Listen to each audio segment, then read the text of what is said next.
नमस्कार मित्रांनो. ॲक्च्युली आज रविवार असल्या कारणाने इंस्टाग्राम स्क्रोल करत होतो. इंस्टाग्राम स्क्रोल करता करता एक व्हिडिओ बघितला ज्यामध्ये पंडित प्रदीप मिश्रा यांना ट्रोल केलं जात होतं कारण की त्यांनी राधा राणी यांच्यावर काहीतरी वक्तव्य केलं.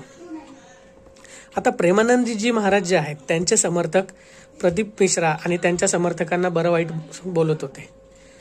प्रदीप मिश्रांचे समर्थक प्रेमानंदजी महाराज आणि त्यांच्या समर्थकांना बरं वाईट बोलत होते. तर त्या कमेंट्स वाचल्यानंतर मला खूप वाईट वाटलं.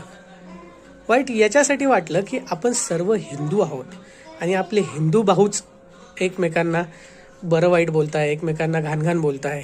का बरं? कारण कोणी कथावाचक तुम्हाला सांगतंय की राधाराणींची तुम्ही पूजा करा, कोणी तुम्हाला सांगतंय तुम्ही महादेवाची पूजा करा. अरे तुम्ही कोणाचीही पूजा करा ना, तुम्ही आहात तर हिंदू ना, आणि तुम्ही आपल्या हिंदू भावालाच बरं वाईट बोलताय. हिंदूच एक